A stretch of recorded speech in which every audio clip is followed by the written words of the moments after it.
One of my greatest joys in life, one of my greatest loves in life is seeing my kids succeed and thrive and just be extraordinary, amazing, awesome people.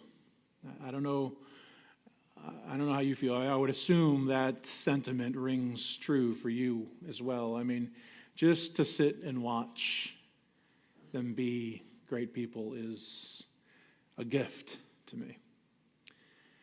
And, last week we talked about King Solomon, and Solomon was known for his wisdom, but his policies put his nation at risk, and same with his family and his children that came after him. He cared more for wealth than the unity of the kingdom, and more for his wives and then faithfulness with the one true God, and more with all of those things than with his family. And after his death, this led to the division of the kingdom. It led to infighting within his own family. And the 10 northern tribes of Israel broke away from the southern kingdom, and the southern kingdom became known as Judah. The northern kingdom became known as Israel. And they would never be united again before the exile. And during this time, the prophets spoke, urging people to faithfulness. People that you've heard of, like Isaiah and Elijah, Micah, all the prophets, the majors and the minors that you've heard of. People, they were urging them to faithfulness, and they returned to God's ways. And one of those prophets was also known as Elisha. He was Elijah's protege. And that's whom we read about today in 2 Kings chapter 5, verses 1 through 15. And this is coming from the Common English Bible. So hear the word of the Lord.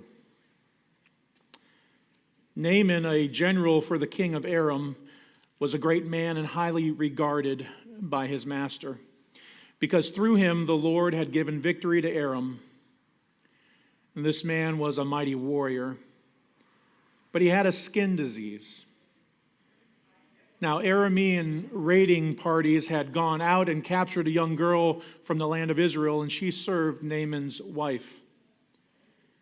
She said to her mistress, "I wish that my master could come before the prophet who lives in Samaria," that is northern Israel, the northern kingdom. "He would cure him of his skin disease." So Naaman went and told his master what the young girl from the land of Israel had said. Then Aram's king said, "Go ahead, and I will send a letter to Israel's king." So Naaman left, and he took along 10 kikars of silver, 6,000 shekels of gold, and 10 changes of clothing. I'm assuming the clothing was a gift and not just him needing lots of different outfits.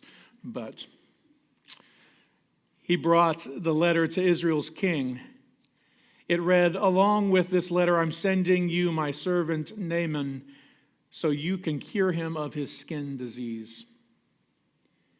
When the king of Israel read the letter, he ripped his clothes and he said, "What? Am I a god to hand out death and life?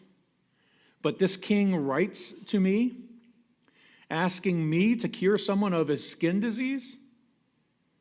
You must realize that he wants to start a fight with me." When Elisha, the man of God, heard that Israel's king had ripped his clothes, he sent word to the king. "Why did you rip your clothes? Let the man come to me.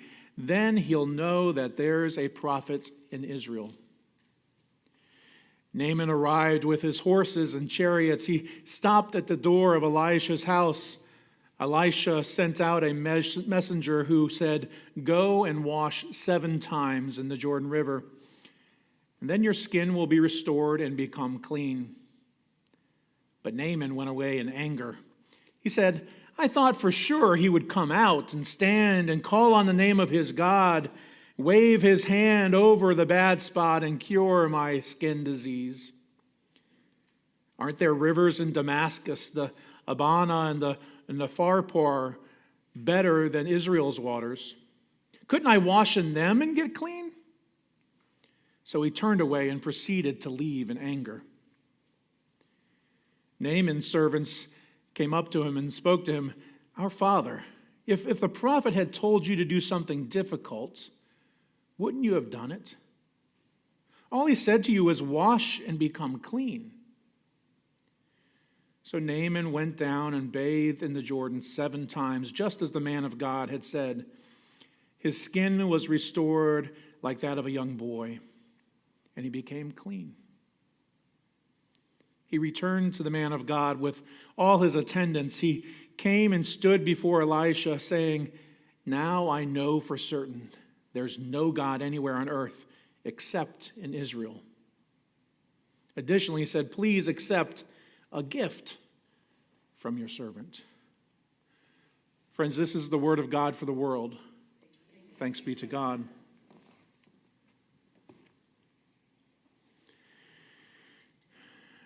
So this story we hear of Naaman, a commander in the foreign army, recently been victorious several times over the army of Israel. Captives from Israel had been taken, including a young girl who became a servant to Naaman's wife. And despite being a powerful man, Naaman had a major skin disease.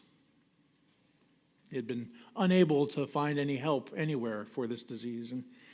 And in a surprising reversal of power, the powerful warrior becomes helpless to this disease. But a captive young servant held his future in her hands.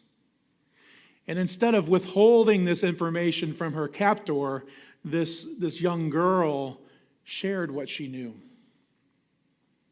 She told Naaman about Elisha, a prophet back home in Israel and Samaria, who she believed would be able to help Naaman. Naaman listened to the servant girl, and so did Naaman's king, who sent Naaman to Israel with a letter for their king. The king, we think, is Jehoram in Israel, who reigned from 849 to 843 BCE. The king of Israel, Jehoram, was distressed when the letter arrived, requesting that Naaman be healed. To him, this looked like a political trap. If he could not heal the official, it could be an excuse for the kingdom to be attacked again. The king's fear revealed that the king had misplaced faith. If he had the true faith of the God of Israel, then he would know that God could accomplish anything. So this is where the prophet Elisha enters the scene. Elisha announced that all it would take for Naaman to be healed was a simple bath in the Jordan River. It was not glamorous. It was not expensive. It was not a difficult task. It only required a willingness to follow God's directions. And Naaman was at first reluctant and upset. He wanted Elisha to come out and do some mojo over him, right? He wanted some prayers and some pomp and circumstance and, hand over the spots and make the spots go away. And he wanted some admiration and some fanfare. And it was Naaman's servants then who came to him and said, "Boss, look, if he'd asked you to do something very difficult and very expensive, then you would have done that. But he's asking you to do something simple, something ordinary. Why won't you do this in order to become clean?" So at their urging, he eventually followed Elisha's instructions and was healed.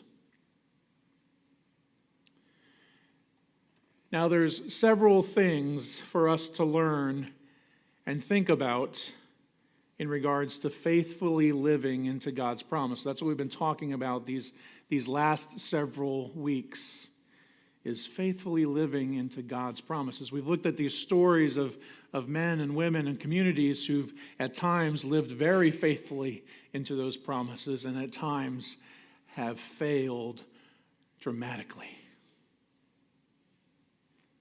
We've looked at Joshua and the people, the Israelites, coming out of the wilderness into the promised land. We've looked at David as he encounters and the great sin with Bathsheba.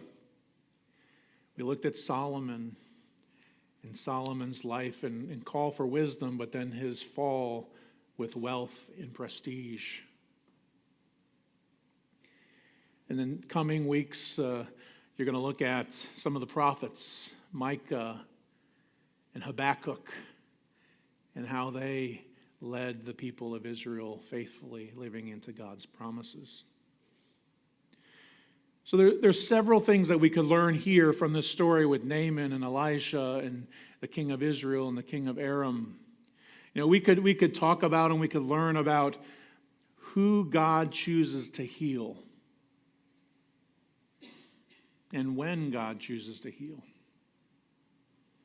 In this particular story, God chooses to heal a foreigner, somebody from this country of Aram, which is around where current Syria is. It's an enemy of Israel, and God chooses to heal him. Certainly, there's Israelites that have a skin disease that God could heal, but he chooses to heal Naaman. And when God chooses to heal, that's one of the hot questions for all of us, right? Of when does God choose to heal someone and not? We just spoke about all of our loved ones. And I'm sure during those times we ask questions, well, God, why are you not healing my loved one? Why does God choose to heal some and not others? So we could go off on that tangent and learn something there. We could look at Naaman's pride and how that stood in the way possibly of him being healed, of him wanting this pomp and circumstances, and in this great abundance of actions from Elisha. Elijah didn't even come out of his house. Elijah sent a messenger, sent a servant down to do the work, right? It's sometimes it'd be like if you all came to me wanting prayer and I decided, well, I know that your loved one is dying and this in maybe last hours, but I'll send so and so. And it's okay, right? We can send other people. You all can are saints and go and share and prayer with other people. But at times, there's times when you want someone different. So Elisha didn't even come out of the house. He sent a servant to do the work. And Naaman's pride was hurt. He wanted the prophet. We have his pride. He compares the water in Israel to the water in Syria. And he's got a point there. The Jordan River is not a real robust river, even back then. It's a pretty muddy, shallow river. He's asking, well, why would I go bathe in the dirty waters of the Jordan when I can bathe in the beautiful waters in my homeland? We can also think about how the powerful kings want to control everything. It was the king of Aram who thought that he could just send a letter to the king of Israel and get his man Naaman healed, thinking he could make it all happen. Send a letter, send some silver, send some shekels and some changes of clothes, and we'll get this done. And then Israel's king Jehoram, he was suspicious of the whole thing. He thought it was a military or political ploy from this neighboring country. The kings thought they could just make this all happen, and it was all because of their power. And yet, it was the servant girl who made the suggestion in the first place. She knew a prophet in her hometown. Lastly, we could look at how Naaman sees this whole thing as transactional. God's grace, God's healing as transactional. That now God has healed me, so I will give a gift to God in repayment. He wanted to pay for this transaction, like as if he was doing a copay at Baycare. But what I want us to get today is that God's message and power comes through unexpected, ordinary people and unexpected, ordinary means. Did you catch that? God's message and power comes through unexpected and ordinary people and unexpected and ordinary means. Ordinary people like this prisoner servant girl whom no one should be listening to. But she tells Naaman about this prophet that she has heard about, who can heal people, and surely he could heal you too. Happens to be in your enemy's country, but you should go and you should see him. We could talk about Elijah's ordinary servant, who he sends out, doesn't even come to greet Naaman, but he sends out the servant, just this ordinary person, not named as a prophet, not even named, goes out and tells Naaman what to do. Go bathe yourself 7 times in the Jordan River, and you will be healed. Or another ordinary person, Naaman's servants, who step in when Naaman is about to storm off, angry, take his ball and go home because he's not happy with how this is coming out. But they talk him down off the ledge and they say, look, if Elijah had told you to do something difficult or expensive, you would have done it and you would have been healed. So go do this simple, ordinary thing. Listen to what he has to say. What do you have to lose?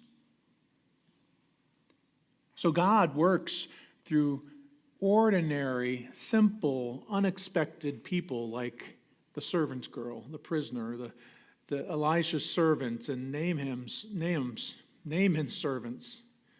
Nahum's another prophet. I keep getting confused this morning. Naaman. These ordinary people, the powerful in-the-know people like the king and Naaman, they don't know what's really going on. Or they have their own ideas of how it should be done. But these ordinary, unexpected people, the servant girl and Elisha's servant and Naaman's servants, they make it all happen.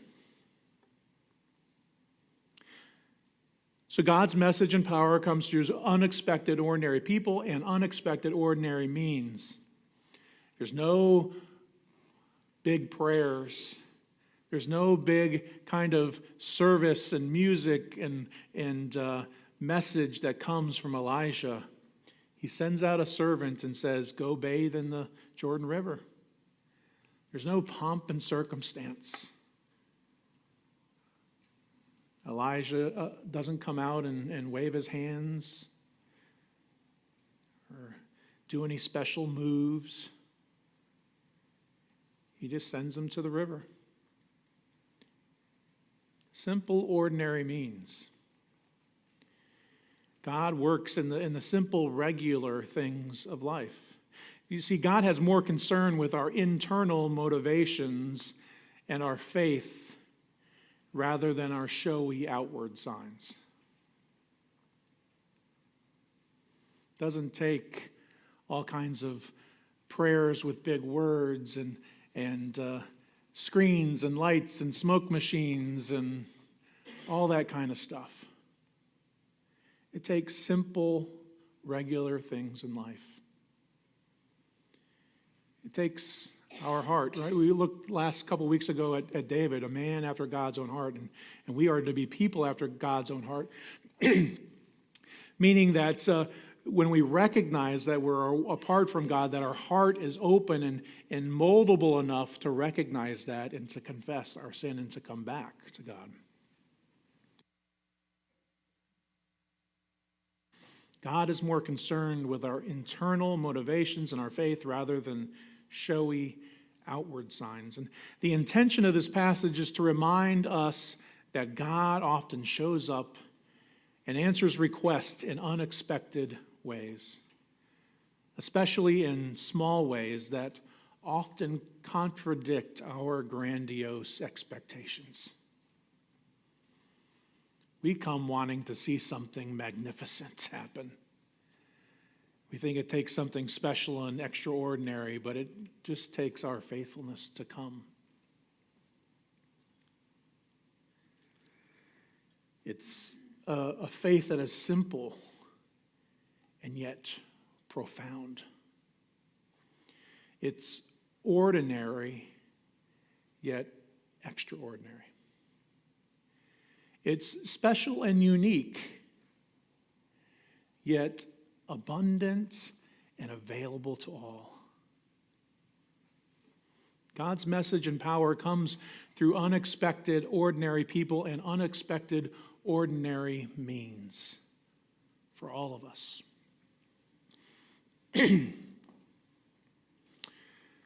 On this All Saints Sunday, this quote from theologian Frederick Buechner, who recently just passed away about a month ago.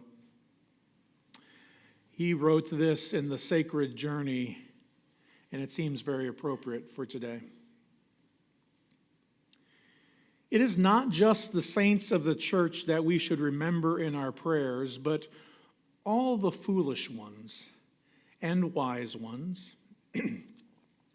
the shy ones and overbearing ones, the broken ones and the whole ones, the despots and tosspots and crackpots of our lives, who one way or another have been our particular fathers and mothers and saints, and whom we loved without knowing we loved them, and by whom we are helped to whatever little we may have or ever hope to have